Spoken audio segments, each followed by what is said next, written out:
This right here is the Redmi Note 9s that I bought in 2020 for $150 because I was broke, and 6 years later, I am still broke and I still have this phone. So how has it held up? Was it amazing in the beginning but eventually fell apart like most of our marriages? Let's find out. Wait, is that ice? Unlike me, this thing has held up really well since 2020. It looks pretty much brand new except for the dent on the fingerprint scanner / power button, but it works just fine. And just like the first time I accidentally looked up hairy balls on Google, the surprises, they don't end there. It has a headphone jack, a micro SD card slot, an IR blaster which you can use to control like your AC and basically anything that has remote control. And damn, the display is actually surprisingly usable under the direct hot tropical sun, which by the way, my European friends, is actually hot. So smash subscribe because I'm risking a heat stroke for you guys, okay? This phone is powered by the Snapdragon 720G, which means something with 6 gigs of RAM, and it's actually surprisingly good. You can run split apps and you can have this window floating around. No idea why you would do it, but you still can. It's definitely slowed down due to, the software updates and all the battery, but it still holds up pretty good. And let's be honest, most of us are just doom scrolling on our phones, trying to find some joy in this dark, cold, unforgiving world, and for that it is it's okay. With that being said though, enough crying, time to go.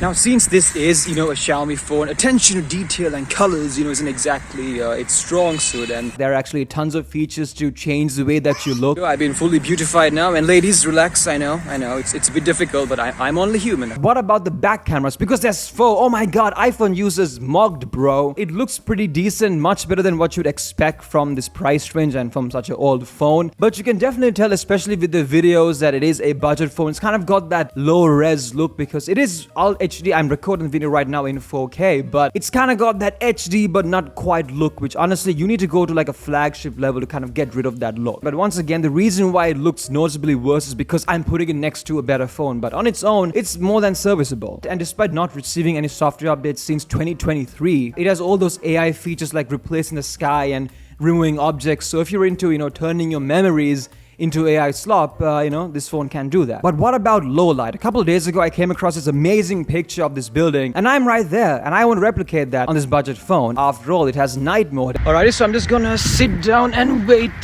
for the sun to go down, so yes. And I kind of got it. Chris, man, just retire, okay? I'll pick things up from here. Now, after a long day of recording videos, taking pictures, and playing with apps in the burning heat, I'm sure the battery is just begging for mercy. You would struggle to end it within one day, right? So that has actually held up really well. Oh, look, it's our friend again. What do you think about the Xiaomi phone?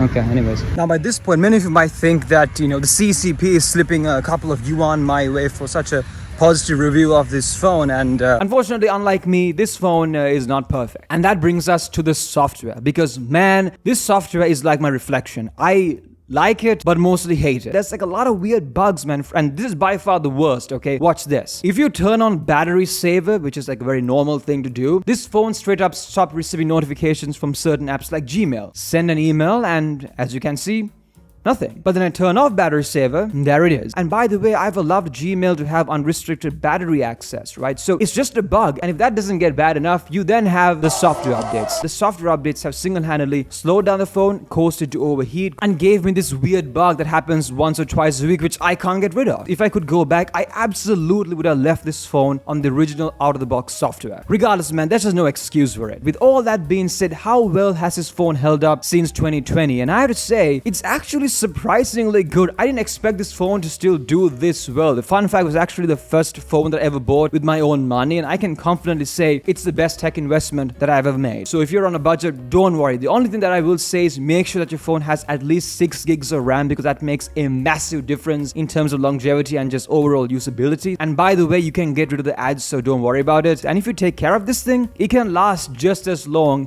as a flagship. And speaking of flagship, check out this video to see how modern smartphone cameras got worse. I just realized that I am a guy spending his evenings talking to himself in a forest to get B-roll footage for his budget phone review.